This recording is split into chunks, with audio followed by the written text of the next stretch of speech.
नमस्कार, SBT news में आपका स्वागत है। पेश है 12 अगस्त गुरुवार सुबह 10:15 बजे राजस्थान की बड़ी खबरें। मुख्यमंत्री अशोक गहलोत ने कहा कि विधायकों के आवास की समस्या काफी पुरानी थी। विधायक नगर पूर्व एवं पश्चिम तथा जालूपुरा में बने विधायक आवास काफी पुराने और जर्जर हो चुके थे। ऐसे में हमारी सरकार ने वर्षों से लंबित विधायकों की समस्या का समाधान करते हुए विधायक आवास परियोजना को मंजूरी दी। सभी की इच्छा शक्ति के कारण ही इस परियोजना को मूर्त रूप मिला है। गहलोत आज मुख्यमंत्री निवास से वीडियो कॉन्फ्रेंस के माध्यम से राजस्थान आवासन मंडल की विधायक आवास परियोजना सहित अन्य का शिलान्यास एवं शुभारंभ समारोह को संबोधित कर रहे थे।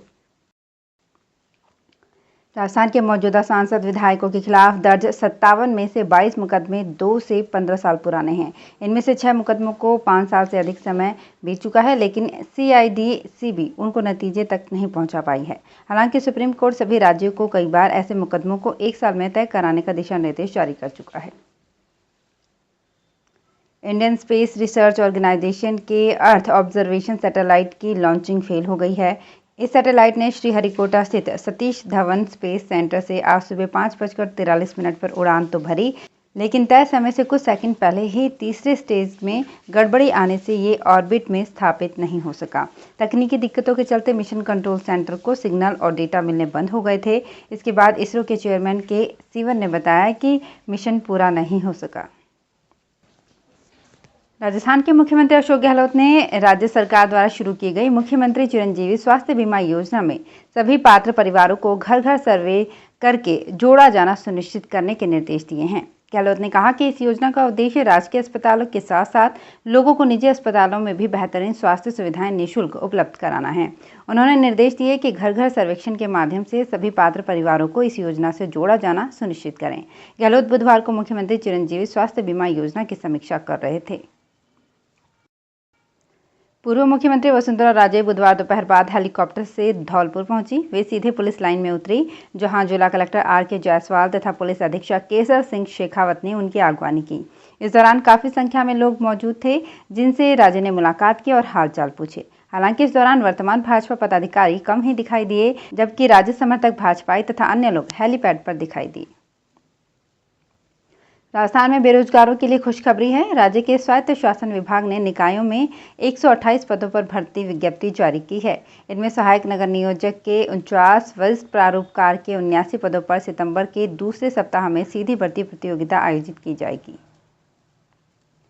राजस्थान, हिमाचल प्रदेश, चंडीगढ़ और मिजोरम उन शेष राज्यों और केंद्र शासित प्रदेशों में शामिल है जहां पर बुजुर्ग आबादी का जीवन स्तर गुणवत्ता के लिहाज से बेहतर है। ये दावा एक रिपोर्ट में किया गया है। बुजुर्गों के लिए जीवन गुणवत्ता सूचकांक शीर्षक से जारी रिपोर्ट को इंस्टीट्यूट फॉर कॉम्पिटिटिवनेस ने तैयार किया है। इस रिपोर्ट में राज्यों को 2 श्रेणियों बुजुर्ग, जहाँ वरिष्ठ नागरिकों की आबादी 50 लाख से अधिक है, और अपेक्षाकृत बुजुर्ग, जहाँ बुजुर्गों की आबादी 50 लाख से कम है, में बांटा गया है।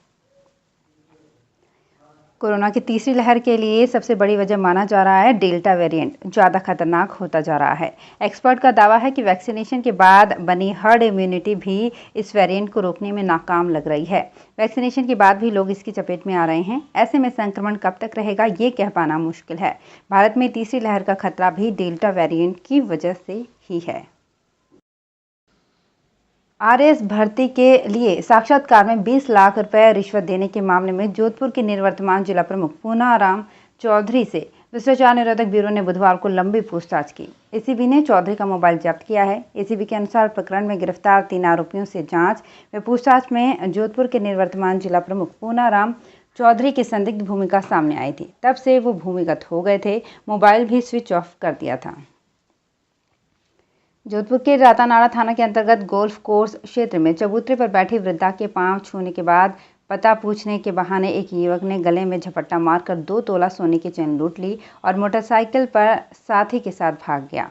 पुलिस ने नाकाबंदी कराई। CCTV फुटेज के आधार पर पुलिस को लुटेरों के कुछ सुराग मिले हैं। पुलिस के अनुसार एयरफोर्स रोड पर गोल्फ कोर्स की 70 वर्षीय शारदा अग्रवाल मंगलवार शाम 6 बजे पैदल ही घूमने के लिए घर से निकली। टोंक शहर के सरकारी दफ्तरों में होने वाले काम का अंदाजा इससे लगाया जा सकता है कि समय पर अधिकारी और कर्मचारी कार्यालय में नहीं पहुंच रहे हैं। इसका खुलासा बुधवार को प्रशासनिक सुधार एवं समन्वय विभाग के प्रमुख शासन सचिव अश्वनी भगत के निर्देश पर सहायक शासन सचिव KK मंगल के नेतृत्व में टोंक आई टीम ने किया। टीम ने जब शहर के तमाम विभागों के 77 कार्यालयों का निरीक्षण किया तो उन्हें 21 से 24% अधिकारी कर्मचारी नदारद मिले। दुनिया की सबसे खतरनाक मकड़ी के जहर से हार्ट अटैक का इलाज हो सकेगा। वैज्ञानिकों का कहना है कि फनेल बेब मकड़ी के जहर में ऐसे मॉलिक्यूल्स पाए गए हैं जो हार्ट अटैक के बाद दिल में होने वाले डैमेज रोक सकते हैं। इतना ही नहीं, इसकी मदद से ट्रांसप्लांट करवाने वाले मरीजों के हार्ट की लाइफ भी बढ़ाई जा सकेगी। मकड़ी के जहर से इलाज की खोज क्वींसलैंड यूनिवर्सिटी के डॉक्टर नाथन पलपंद और प्रोफेसर ग्लेन किंग और Victor Chang cardiac research institute के प्रोफेसर पीटर मैकडोनाल्ड ने की।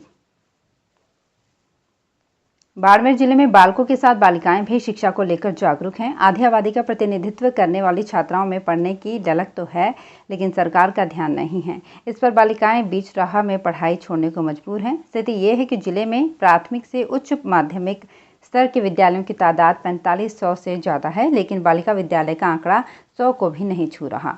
मात्र 92 स्कूल ही बालिका विद्यालय के रूप में संचालित हो रहे हैं। ऐसे बालिकाओं की पढ़ाई बीच में छूट रही है।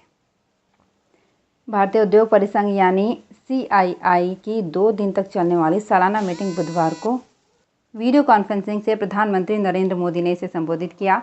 पीएम ने कहा कि हमने इतिहास की गलती को सुधारते हुए रेट्रोस्पेक्टिव टैक्स खत्म किया है। इससे उद्योगों और सरकार के बीच भरोसा बढ़ेगा। पीएम ने कहा कि अब भारत की इकोनॉमी फिर से गति पकड़ रही है। मीटिंग में सिंगापुर के उप प्रधानमंत्री हैंग स्वी कीट भी मौजूद थे। देश में कोरोना संक्रमण के मामलों में फिर से बढ़त देखी जा रही है। बीते 24 घंटे में देश में 41,576 नए मामले दर्ज किए गए हैं। 39,125 मरीज ठीक हुए। ऐसा 5 दिन बाद हुआ है जब 40,000 से नए मरीजों की पहचान हुई है। इससे पहले 5 अगस्त को 45,000 केस सामने आए थे। वहीं रिकवर करने वालों की संख्या भी 3 अगस्त के बाद सबसे कम रही। इससे कम 36,552 संक्रमित 3 अगस्त को ठीक हुए थे। तो फिलहाल इस बुलेटिन में इतना ही। फिर हाजिर होंगे कुछ और बड़ी खबरों के साथ। SBT न्यूज़ के और भी वीडियोस को देखने के लिए हमारे चैनल को सब्सक्राइब करें और नोटिफिकेशन पाने के लिए बेल आइकन को प्रेस करें।